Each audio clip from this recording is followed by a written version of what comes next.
Hi, Team Fit Transformation. Amanda and Ashley here, and Caitlin. We're super excited. Today is April 25th, and it's the last call of April. And then next month, we're going to do a call on May 9th, which is a Tuesday, and that will be the only call that we're going to do for the month of May. We're going to start doing it once a month now, and I think that's going to help too. Also, if you're a new coach or you want to get started right, like you're always able to hop in the new coach 411 or hop into Rock the Basics. Any other announcements you can think of, Ashley? Oh, wow. I did good today. All right. And today we're going to talk about our roles. Oh, hey, there's Cindy. Good. Now that Cindy's here, I got like a minute here to figure out what the catchy phrase was because I can't remember. Do you remember, Ashley? No. Okay. Well, who cares? Anyways, we're just going to talk about. You look it up real fast. My computer, I don't know if it's the internet or what. Okay, so it's called Why Fit In When You Were Born to Stand Out and Embrace Your Uniqueness on Social Media. I get it. There's like 400,000 Beachbody coaches, but now with the ketogenics, we might only have 300,000. I don't really know. But anyways, that's not the point. The point is there's so many coaches that you have to be able to stand out. I know that some people, like challengers, they might see several Beachbody coaches, but what they want is someone that they can relate to. And that's the beauty of social media. We don't have to pay for it unless you want to run a like page. You have to pay for it because your stuff won't get shown. But it's a free marketing tool that we get to use. So what I wanted to discuss is like when you go to post, what are you posting about? Like what makes you unique? Like for me, when I think about my 5 niches on posting, I like to talk about my financial hardship.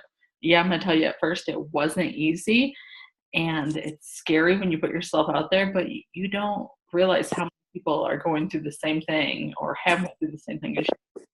So I do financial hardship and money stress, my weight loss journey, overcoming a physical limitation, such as my reconstructive foot surgery. So I talk about that journey. I talk about being a bargain shopper. If I find a good deal, I like to share it. Talk about being a yo-yo dieter. That's been my like jam right now. And actually my real jam right now is nutrition. So I actually have 6, not 5. But so if I can't think of something to post, this is sitting next to my computer so I can be like, oh, you know what, maybe it's been a while. Honestly, when I look at this and just read out those rules, I'm like, I haven't really talked about my financial hardship in a while. So that's something that I could think about later on in a post, So, Ashley, is there anything you wanted to add to that? Sorry. Just kind of went off and went for it. No, I basically kind of had the same exact thing jotted down and just was going to talk about like my 6 roles or niches. And basically what it is that we all could post our picture of Shakeology in our workout. Everybody is either doing that. And that's not why somebody wants to join you. So that's why Amanda's saying like you have to be uniquely you. And the thing is you can incorporate your journey, Shakeology, and working out into your story, but you don't want to make your posts based on just like Shakeology. You want to, why you use Shakeology, why is it a part of your life? But for me, my 6 niches or roles are music. I love music. That's one of my passions. I like to talk about depression and anxiety. I struggle with that. And since getting healthier, it's definitely helped improve that. So I like to share that. Also, I like to talk about my old job. I was living somebody else's dream and how bad Sundays felt to me and having to go back to work, that anxiety. So I like to share that. I'm a dog mom. I'm a wife. I love to travel. I'm adventurous. And I like nature and hiking. So those are just kind of like what makes me unique. And I can bring in fitness and nutrition into those. But I like to set myself apart with those things. Also, I know we've talked about this before, like in posting, but I think it's really wise to kind of either shoot a video or write down your story. Kind of like how you were before Beachbody, when you joined Beachbody, and now. And where you even see yourself in the future. and then just take bits and pieces of your story and just kind of breadcrumb that out. Maybe share a bit of your story twice a week or something. Don't do it every day. Kind of mix it up or something.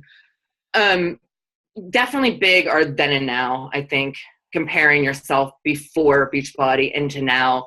Always a big one for me is to talk about your struggles and how you overcome them. People can really relate to struggles, but you always want to give them that positive silver lining at the end, like how you overcame it. And that's basically what I had. I like to, and I think Amanda was kind of going to talk about this probably.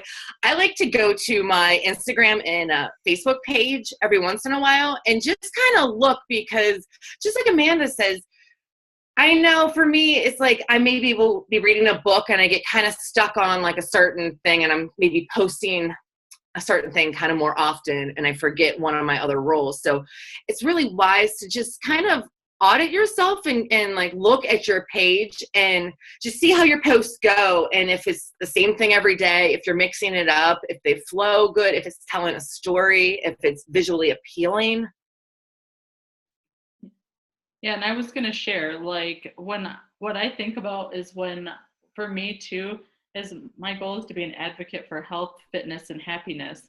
So a lot of times I'll just go to my computer and I'll click on the photo tab and I'll just like look at it. Like, does this look like someone who's like working on their own health and fitness journey, happy? Like, what does it show? Actually, this isn't even my photos. Let's go to your photos. That was stuff a lot of people tag you in. But you can go, okay, there we go. No, I'm not tagging my friends. But when I look at it, I'm like, can I tell, like, this is someone who's working on their health and fitness and an advocate for health, fitness, and happiness? Like, I have my family in there now. That was something I audited last time we talked about this. And just sharing, my journey. And, it doesn't always have to be food. I know that if you look right here, you see a lot of food. But I just kind of got this wild idea when I woke up that day when I decided to do Hell Week. I'm like, you know what? I only share my food if I'm doing the 3-day refresh. It's right there, the 3-day refresh, right? So I was like, you know what? I'm just going to go through and share like what I really, really do eat. And, some people, it doesn't matter what you post, they're going to be a critic. I had someone post today like, so what do you eat, rabbit? And I said, yeah, at least half of what I eat should be rabbit food or something like that. So I was kind of a smart ass back. But the thing is that you're always going to have a critic. You're always going to have someone that might not like something you post. I'll admit I posted that bikini picture last week. I wasn't really comfortable posting it, but I knew I wanted to share my journey, because even just a year different, but it was kind of bizarre. I was telling Ash, I'm like, I lost like 4 friends. Oh well, right? Because honestly, I don't know who they were that unfriended me anyways. So it kind of, if you're a numbers person like me, it can hurt your feelings. But really, like, as long as you're sharing and being authentically you can't feel bad about it. No, and they honestly wouldn't be people that you would really want on your team or to work with if they were going to not be your friend or something like that. So yeah. I was going to say that I lost my train of thought here.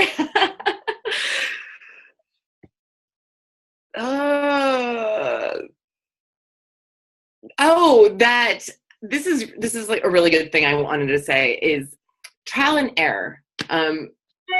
Do a post a certain way. If you didn't get a lot of traction on it, change it up, change something up. If you are doing really long posts, maybe try making them a little bit shorter. If you're only doing really short, like 1 sentence post, and maybe try telling a little bit more about your story. I know for me, trial and error just kind of works best. If I'm try something, I don't get a lot of traction, change something a little bit about it, and then try it again. And then if it doesn't work, try it again. Also, you want to make sure that, I know we drill this into you, but within 5 posts, somebody can tell you're a Beachbody coach. You would really hate if somebody ordered Shakeology or something off of somebody you didn't even know that was your best friend, because they didn't know you were a coach because you're not sharing it. So yes, you want to share who you are, but incorporate what you do, because it's important. Also, I think too is like a lot of posting goes with time, and there's always ways, like, if you're not getting the traction you want on your post, I will text my cousin Brittany and be like, hey, can you go, like, help me push my post back in the feed, and we'll do it both for each other. Or another thing too is, like, if you don't want to do that, just tag yourself in your own photo and it'll push you back up in the feed.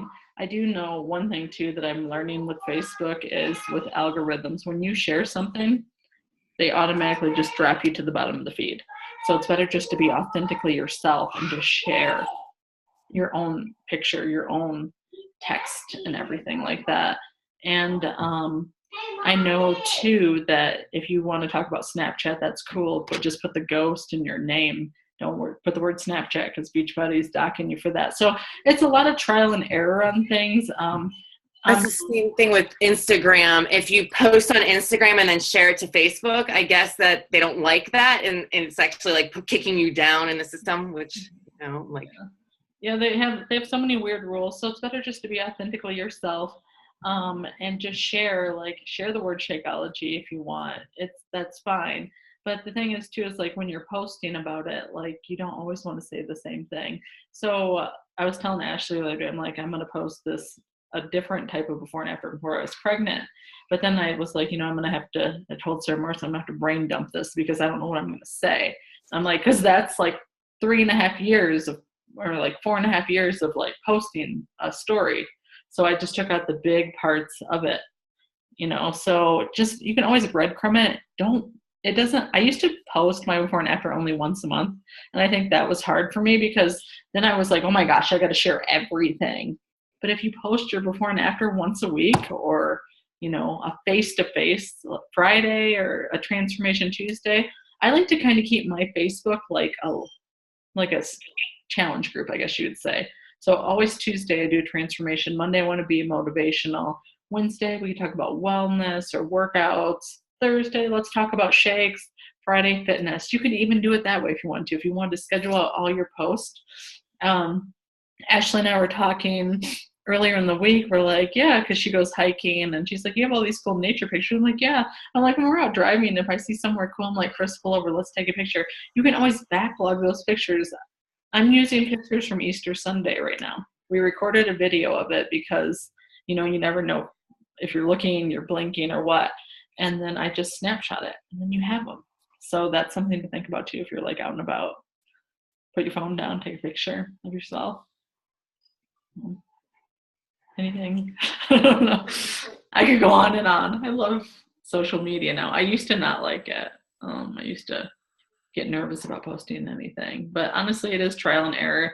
And if you don't get the likes, it's okay. People are your friend, they're still seeing it and they're still, like, noticing. Most of the time, most of my challengers are the people that don't like any of my posts. So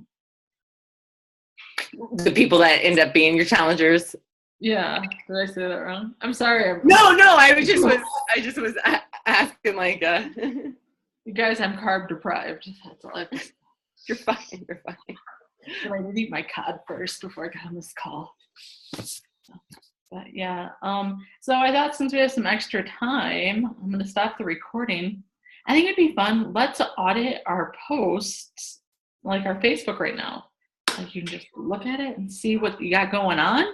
And then, like, we'll just do a quick roundtable on, like, what's an area that you think you're doing awesome in and what's an area that you're going to work on. Cool? Yeah, okay. Let me